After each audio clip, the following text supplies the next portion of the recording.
A lo largo de la historia, hemos visto cómo la desigualdad ha fluctuado, subiendo y bajando como una ola en un mar embravecido. Pero en medio de todo este movimiento hay un patrón que emerge. Una doble hélice, como el ADN, en la que el bienestar y la desigualdad se influyen mutuamente. Mediante gráficos y análisis exploraremos cómo la desigualdad y el bienestar están en constante interacción y cómo ha moldeado nuestra sociedad a lo largo de la historia. Dos caras de una misma moneda, cambiando uno con el otro en una danza constante. Para mostrar la interacción entre desigualdad y bienestar, es necesario medir ambos conceptos. Peter Turchin realizó un análisis enfocándose en Estados Unidos, pero también muestra que ese es solo un ejemplo de lo que sucede en todas las sociedades complejas. En su libro, Riqueza y Democracia, Kevin Phillips ideó una forma útil de pensar sobre los patrones cambiantes de la desigualdad de la riqueza en los Estados Unidos. Observó la riqueza neta del hogar promedio de la nación y la comparó con el tamaño de la fortuna más grande de los Estados Unidos.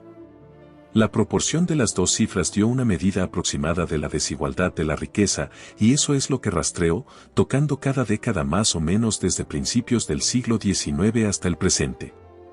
Al hacerlo, encontró un patrón sorprendente. Desde 1800 hasta la década de 1920, la desigualdad se multiplicó por más de 100. Luego vino la reversión. Desde la década de 1920 hasta 1980, se redujo a niveles no vistos desde mediados del siglo XIX. Desde 1980 hasta el presente, la brecha de riqueza ha experimentado otro aumento pronunciado, aunque errático. Lo interesante es que, cuando se observa durante un largo periodo, el desarrollo de la desigualdad de riqueza en los Estados Unidos parece ser cíclico. Y si es cíclico, podemos predecir lo que sucederá a continuación. Una objeción obvia se presenta en este punto. La observación de solo un ciclo y medio no muestra realmente que existe un patrón regular en la dinámica de la desigualdad. Pero aquí es donde mirar a otras sociedades históricas se vuelve interesante. En el libro Ciclos seculares, Sergei Nefedov y Peter Turchin aplican el enfoque de Phillips a Inglaterra, Francia y Rusia durante los periodos medieval y moderno, y también a la antigua Roma.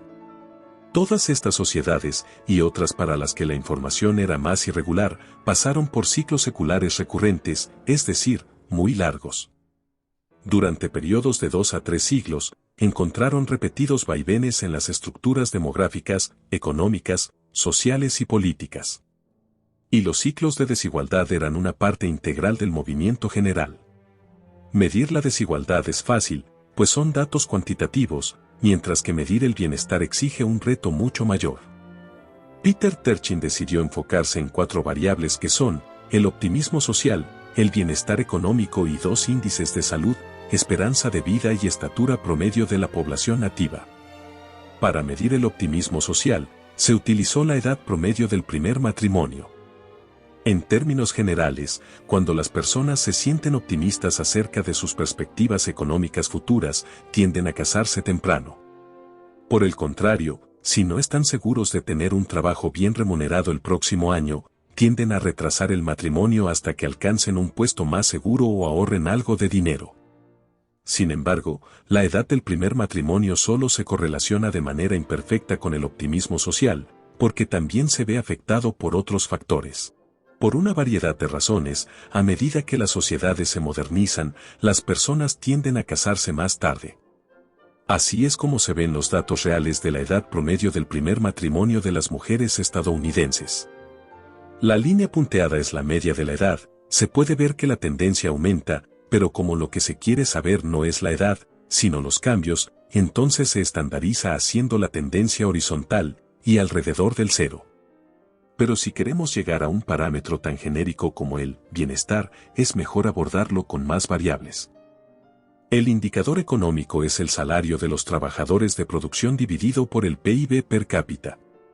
Básicamente, nos dice cómo se distribuyen los frutos del crecimiento económico, realmente pagados como salarios a los trabajadores o pagados como dividendos a los accionistas o como compensación a los directores ejecutivos.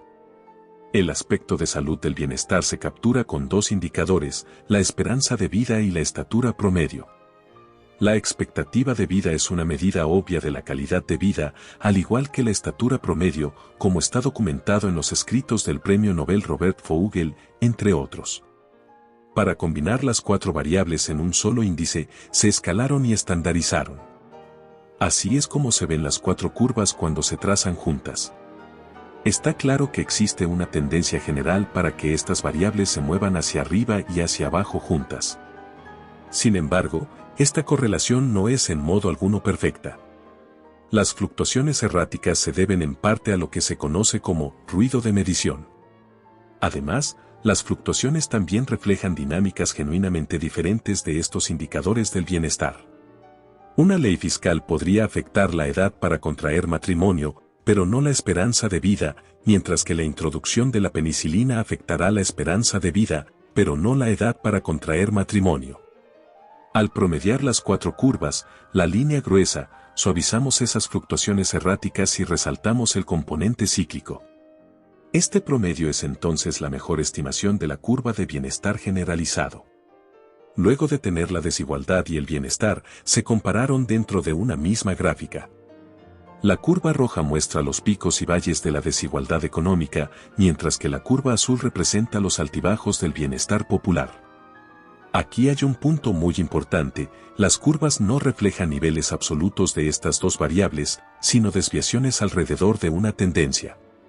Todos sabemos que Estados Unidos cambió drásticamente entre 1800 y 2000, la población creció en órdenes de magnitud, el PIB y el PIB per cápita se expandieron, la esperanza de vida aumentó y la calidad de vida mejoró en general.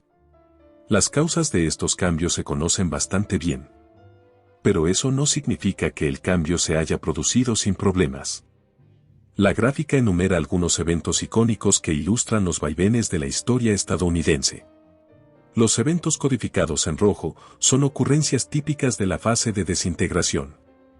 Principalmente se muestran ejemplos de inestabilidad política como disturbios, huelgas laborales violentas y, por supuesto, la guerra civil estadounidense.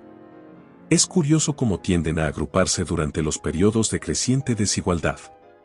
Codificado en azul, se enumeran algunas de las ocurrencias integradoras más importantes. A diferencia de las guerras internas, como la Guerra Civil estadounidense que dividió a la nación, las guerras externas, Guerra de 1812, Segunda Guerra Mundial, se enumeran en azul, porque fueron poderosos eventos unificadores, y por lo tanto integradores. Es bastante obvio que las curvas roja y azul están cerca de ser espejos opuestos entre sí. Durante las fases integradoras de los ciclos seculares el bienestar es alto y la desigualdad baja. Durante las fases de desintegración el bienestar es bajo y la desigualdad alta. Esto no quiere decir que exista una relación causal directa, que la desigualdad deprima directamente la calidad de vida de la mayoría de la población o que la calidad de vida deprime directamente la desigualdad. Más bien, estas 2 variables son facetas diferentes de un todo integrado. No se quiere decir que todo afecta a todo lo demás. Eso sería vacío. Más bien, esta teoría geodinámica puede decirnos específicamente el proceso mediante el cual las variables demográficas, económicas y culturales se relacionan entre sí, y la forma en la que sus interacciones generan cambios sociales. La geodinámica también explica el motivo de los cambios históricos en áreas tan diversas, como la economía y la cultura, ocurren en momentos más o menos similares. Nuestra sociedad, como todas las sociedades complejas anteriores, está en una montaña rusa. Las fuerzas sociales impersonales nos llevan a la cima, luego viene la caída inevitable. Pero el descenso no es inevitable. Nuestra sociedad es la primera que puede percibir cómo operan esas fuerzas, aunque sea débilmente. Esto significa que podemos evitar lo peor, tal vez cambiando a una pista menos angustiosa, tal vez rediseñando la montaña rusa por completo. Si quieres saber cómo se puede modificar esta montaña rusa, síguenos en todas nuestras redes sociales como Desorden de Escritorio. Pronto estaremos subiendo más contenido a todas nuestras plataformas. No olvides comentar, darle like, compartir y hacer todas esas cosas que para ti son gratis pero a nosotros nos ayuda un montón. Gracias por vernos.